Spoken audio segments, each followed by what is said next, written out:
I want to talk a little bit about Kubernetes pods and more accurately do a little bit of a deep dive into containers and what's actually happening behind the scenes, behind the veil, effectively.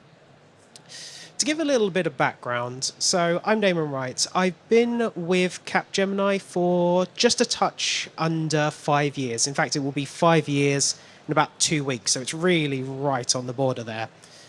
And I've been with Capgemini in that time, and been an interviewer also with Capgemini for about 3 years now. And if anyone is looking for a job with Capgemini, I'm going to be dropping a really good secret here because I'm going to be telling you one of the questions we're going to ask and the way that we kind of want it answered. So keep your ears peeled. So one of the things we're going to be asking, and we ask a lot, is a lot of foundational knowledge. And one of the things is what is a pod? When we're talking about Kubernetes, pods are essential. Some people mention things like the smallest unit of work. Yes, correct, but what actually is it? And we invariably get, in a lot of cases, the answer, a pod is a container, which we're not looking for. We're immediately going to pop up and actually say, no, it's actually one or more containers. We can actually have quite a few of these containers put in together. It's not just one. But then when you actually start looking into it, it actually is just a container, but not the container we are thinking about. So, when we're talking about containers, we should probably clarify what a container actually is. We speak about containers a lot. We talk of them as true-rooted processes. We talk of them as like these effectively bundled binaries, these with all of their dependencies inside of them. But that doesn't really sort of actually tell us what's going on behind the scenes. When we talk about this bundled binary or dependencies, we could be talking about a virtual machine, or we could be talking about another 100 solutions. So what is actually going on? So when we say a container, we're meaning two things effectively. We're talking about a collection of namespaces, and we are also talking about C groups. C groups are optional. These are there for enforcing fair usage, fair sharing. We're making sure that our processes are not taking up all of the resources on our host. And then we are talking about namespaces. And these are a Linux concept. So let's talk about namespaces, the Linux kind. So we can see we've got five namespaces there on the left, and we have 3 on the right. Each of these are there to create an isolation layer between the process inside that namespace and the host. The mount isolates files. If you are inside the mount namespace, you cannot see the files of the host. You can only see the files within that namespace. Process space, you can only see processes within that process space. You can't see anything of the host. Same with network, same with inter-process communication, Unix time sharing. This even allows us to do things like create independent host names. We can create a Unix time sharing or UTC namespace. We can set the host name inside of there. So we can have a complete distinction between the host name in terms of our container and the host name in terms of our parent host. So these 5 namespaces on the on the left, are typically what we would be using when we create a container. And the ones on the right-hand side are generally speaking used less. Yes, user ID is very, very powerful, but still not that widely adopted, especially inside Kubernetes. Control groups are generally still purely owned by the host, so it can control the resources that containers are getting, and it doesn't want containers to have control over what processes they or other containers can get. And finally, we've got the time namespace, which potentially could be useful. Haven't quite determined a way or a use case for having a namespace which has a completely different time in reference to the host. The parent time, September 27th, namespace time could be today. It's kind of interesting that we can isolate these. I haven't actually worked out a use case why this would be useful. But let's have a look. So if I just go in and say, just create myself a container. So I'm just going to quickly run myself an Nginx container. Oh, wrong instance. Let me jump over to this one over here.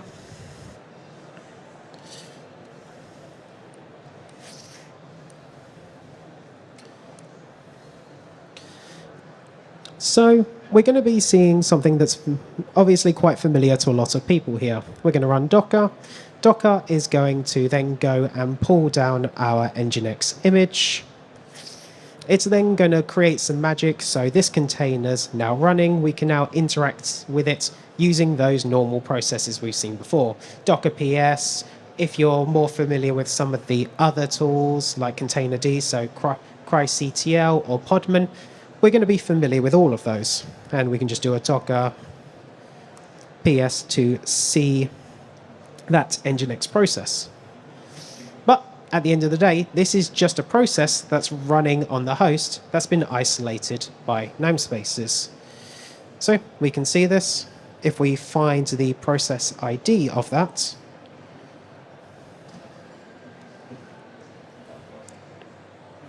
we can see our process here. And then if we use the lovely ln-ns-p command, and then grab that process ID, we can actually see all of the namespaces that are being created and are being used by that process. So we can see that the time and user space for that process is being owned by root, so the actual init, this is the host system, whereas everything else running inside that container, so the mount, so the file system, the host name, the memory shared address, so the interprocess communication, the process space, the network, and even C groups as well, those are all running in their own namespace. These are isolated from the host inside of there. And what's also worth clarifying is that we do not need a container runtime in order to create this. Docker and other container runtime tools provide us a lovely command line tool or other set of APIs in order to create these, and they do a lot of heavy lifting behind the scenes, but we don't actually need them. If we can just do something like an unshare will create us namespaces, and we can see here we can create mount namespaces, interprocess communication, PID namespaces, and so forth. In that case, we can run a web server inside of there. And if we go in and have a look at that web server, we can see that's running. And we can do an lsns-p in order to see that that's basically isolated to the exact same way that Docker will be doing the same. It's created these set of namespaces that are isolated from the host.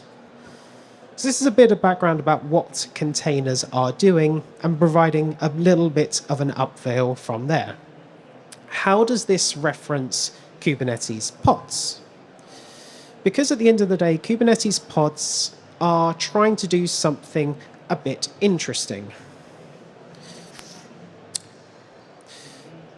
Here we've got a typical, what I'd kind of call an enterprise pod. So we have a main application container. Inside of here, we could have a web server, an API, something that's performing some business logic. And then we have a load of additional containers around it. We have a secrets manager. Maybe you need to pull down some credentials. Log collector. Let's say we need to collect all the logs from that application, ship them off.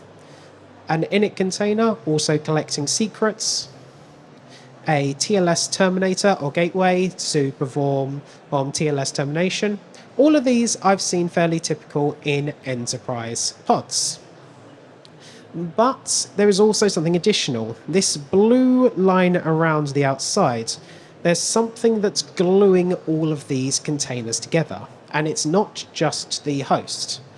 This is why in Kubernetes we can create a pod, then create another pod, and ensure that those are isolated while allowing us to ensure that all of our containers inside of our pod can communicate, they can share data, they can communicate effectively.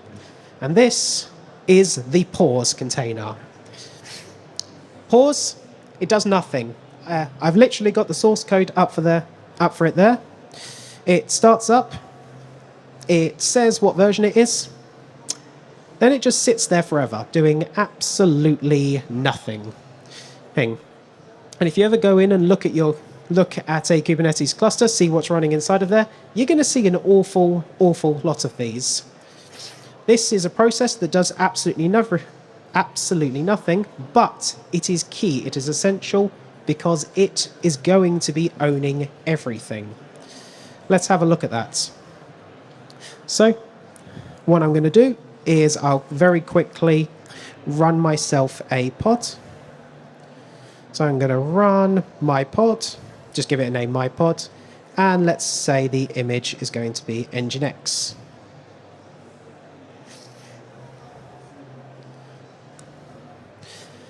We'll give that a few seconds to start up. And if we jump onto the node where this has been allocated, brilliant. Let's just SSH onto that node. Cool.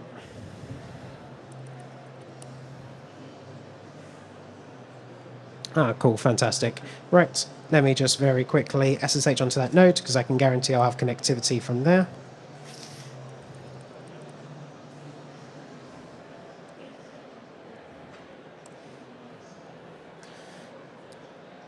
Right, we are on. Let's run our pod.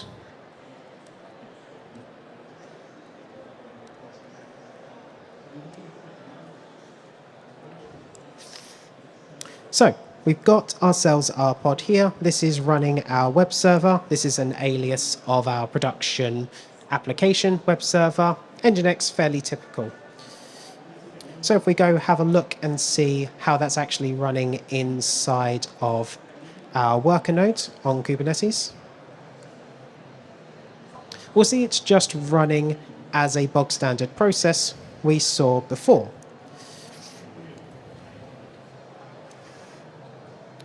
Oops, over there.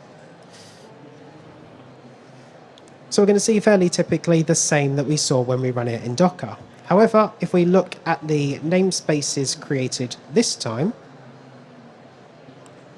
we'll see that actually multiple of the namespaces are not owned by this container. They're actually owned by the pause container. We can see the net, the UTS, and the IPIC are all owned by pause. This is ensuring that all of the containers inside of our pods, they share an IP address, they share a host name, and they can also share memory, and they can interact with memory the same way. Which also adds in some fun effects as well when we start to interact with that. So, if I open myself a new tab, let's zoom in here.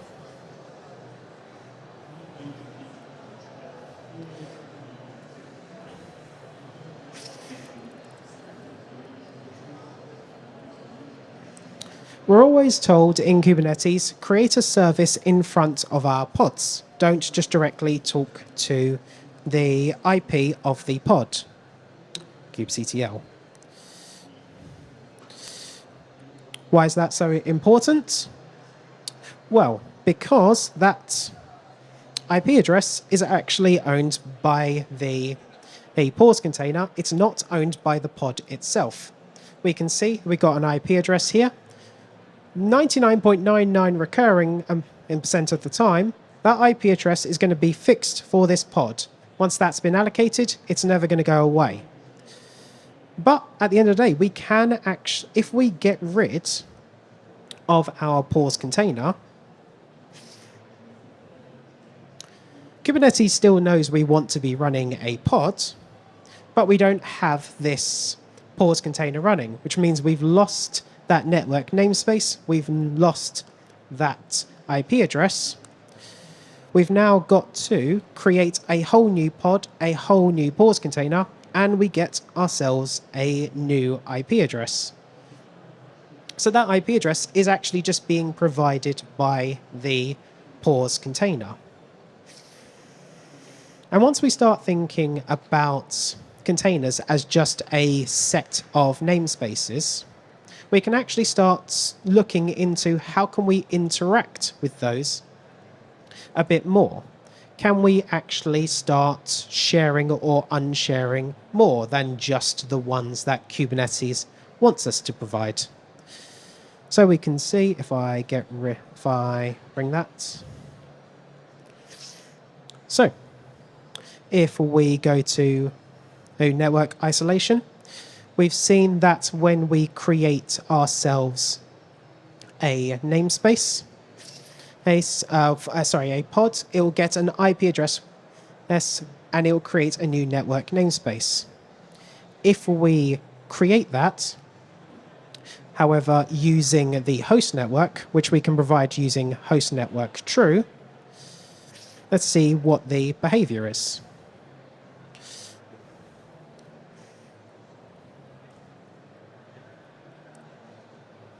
Cool.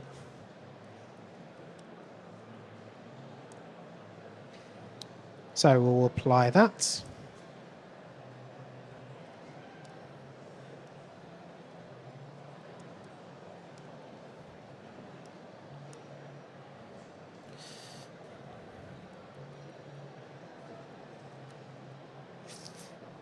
We can see that's been created. It's got the host network. It's called host network, and it's picked up the IP address of the host. How has it done this? Well, what it's done is, this is called host network. So I'm just going to find that process. There it is. This is just a container that just sleeps. It does nothing. Very similar to pause. And if we look at the namespaces that have been created within there, we can see that this container owns its mount and its PID. The pause container owns the IPIC, so the inter-process communication. However, the network and the UTS, so the Unix time sharing or the host name, namespaces, have all been picked up and provided to this container. So it's actually only got its files and its PID space separated. From its perspective as well, the network it's using as well as its host name are the same as the hosts because it's directly using the hosts. And we can start playing around with this more and more. In fact, we can get down to the point where the only one we can't unshare is the mount. We have to be using a mount namespace inside a container. Otherwise, we're not a container. We're using the host's binaries. We're using their libraries. At this point, we are just directly running a process on the host. It is actually the mount namespace that makes it a container. And that is why another way we call a container is a rooted process, because we have changed root in this case being the file system root. So we have isolated the containers as file system from the host's file system from the perspective of the container. One last thing I want to show off, which is quite fun, is talking about this little namespace over here, this user ID. This is something that I've been looking forward into Kubernetes for quite a long time, and we're finally at a point where this is coming out. So user IDs are very important. when we run a container as root, we are picking up a user from the host. If we run a container as root, by default, if we haven't got a user namespace, this is the same user that is running as root on the host. Invariably very dangerous. We're giving a lot of permissions to this process. It sounds like it shouldn't be too bad. We've got this isolated file system. Yep, we can mount directories in. We can basically mount whatever we like into there. We're giving full access out. So this is why when we can actually start using the user namespace, we can actually start providing a huge amount of protection when we are running our pods. Caveat. This is very, very, very much in alpha, and I want to fully emphasize just how much in alpha this is inside Kubernetes. It requires a Linux kernel of 6.3 above. You can't use the latest, it doesn't work inside of there. For the latest versions of Kubernetes, you cannot use this with containerd due to changes in the API. So if you are using containerd, this only works in Kubernetes 1.26. Additionally, you can try and use this. If it doesn't work, it will silently fail. Kubernetes will not inform you that this has gone wrong. So at the end of the day, this is very much in alpha. It is in no way, shape or form stable, but is good just for showing off what it's going to be like in a few months or years. Hopefully more towards the months. So we can now add in this field, host users false. So let's take this. Let's create ourselves a new pod. So this is, I'm going to call host users.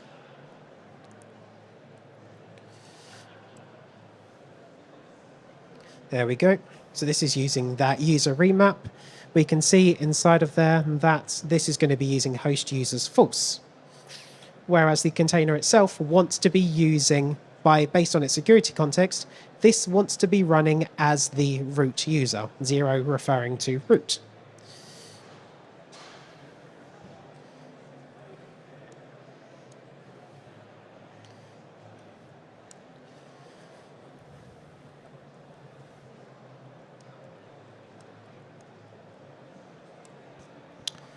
All right, that's now running.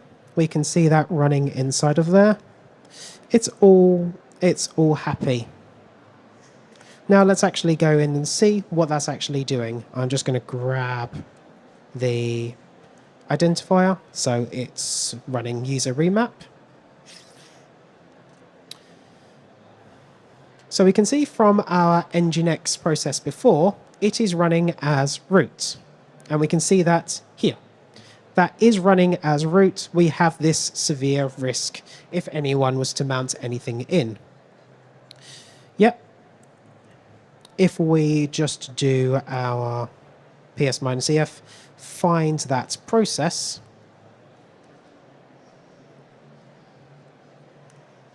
we are now no longer running as root. We're actually running well above root. 131,072 is our user identifier.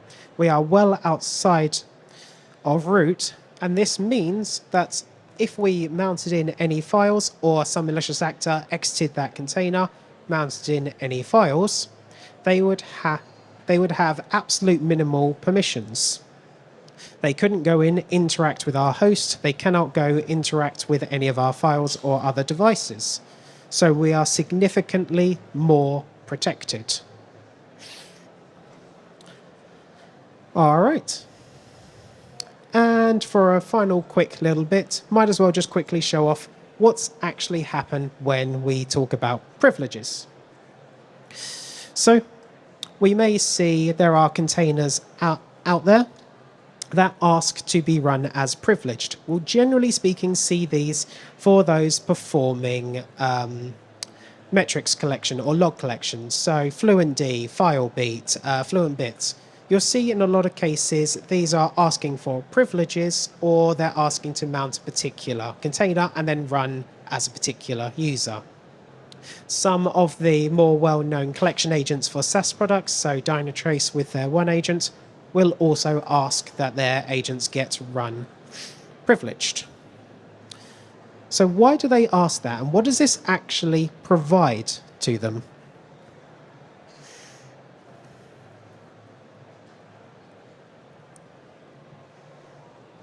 So when we provide the privileged true flag,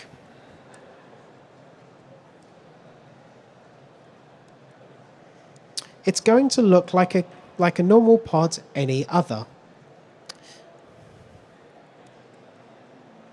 And from a namespace perspective, it's also going to be looking very, very typical. It's actually going to look completely identical to something else. So if we search for priv, there we go. And then if we just do an ls minus p, have a look at that, we're going to see pretty much typically what we saw before. We've just got this mount and PID space that's owned by that process. The pause container owns the network, the UTS, and the IPIC. And then finally, the C group and the user is owned right at the top level by the root process. So what does privilege actually mean? Privileges refers to capabilities. We're all familiar with Linux capabilities. There are some that we just get straight off the bat. Creating files, binding to ports, deleting files, creating directories, he's actually doing anything like that. All of those are capabilities. And when we provide privileged, we are providing all capabilities to our process. Why is this a risk? Let's have a look. So, if I go inside my pod,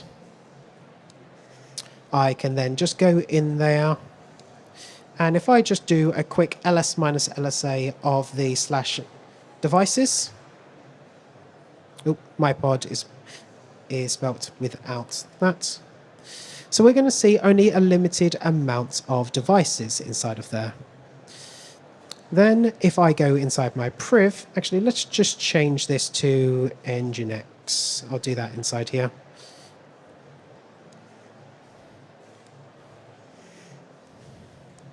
We'll just quickly recreate this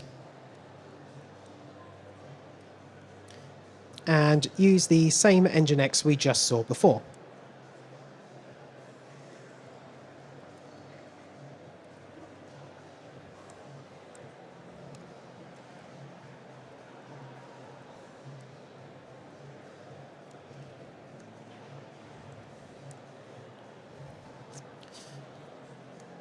So inside the unprivileged pod, we see a very limited amount of devices.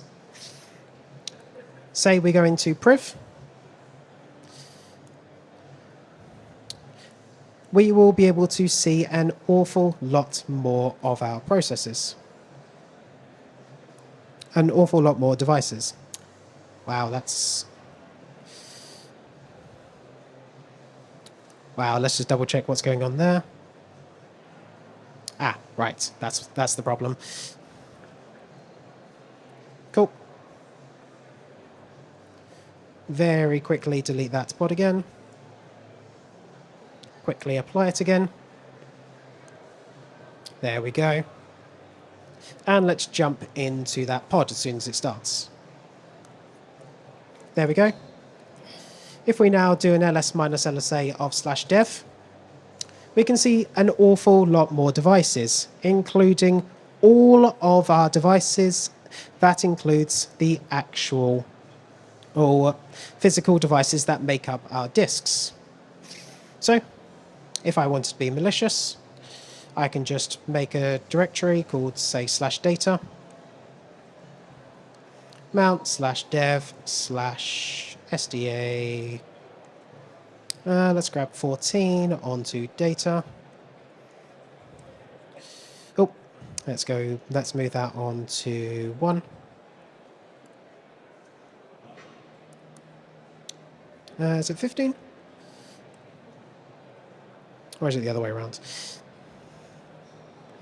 But effectively what we can do is we can mount and actually start interacting with our devices directly inside our container.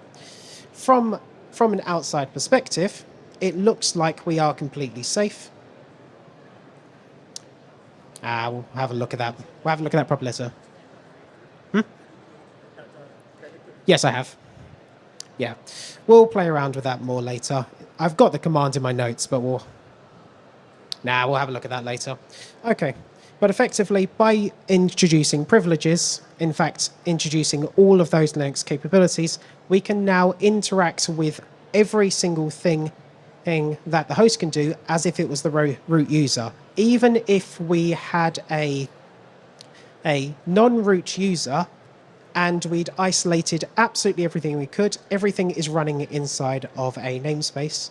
Because we have done privileged true, because we provided all of these capabilities, we have provided every single thing root can do to the process running inside this container, and we've given them access to all of our devices. So that's the risk. We are giving complete and total root access to our system to a container. This is why it is a big risk to do so, and why we would generally try to avoid it unless it is absolutely necessary.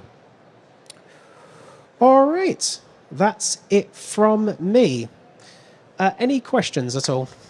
Can you again explain the principles, the relationship between the post container and the sleeper process? Yes, sleeper process is something that I created. It does exactly the same as the pause container. It's just there sleeping, doing absolutely nothing at all. The reason why I used it inside here is because I could just provide an argument into there so that it's very easy to find in a PS list. Otherwise, I'd be searching through 130,000 processes. So the sleeper, in this case, is just something I use in order so we can quickly find it, so we can find those processes and see the namespaces that belong to it. At the end of the day, it does nothing, very similar to the pause container, but sleeper, in this case, is just there for the demo purposes. Hey.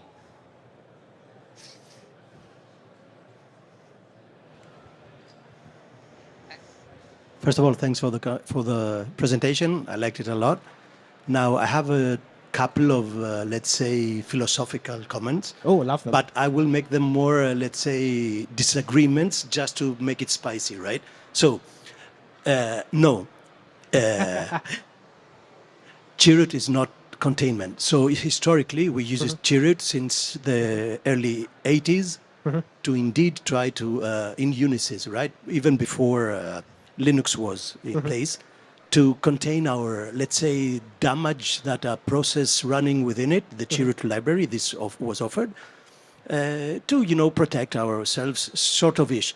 Of course, if anybody could, let's say, grab the web server we're running in a Chirut, they could do whatever they wanted because exactly of the fact that the process namespace was not, it wasn't a namespace back then, right? It could be accessed by them. So if they had whatever privileges they could have, they could also escape the Chirut and do whatever they want.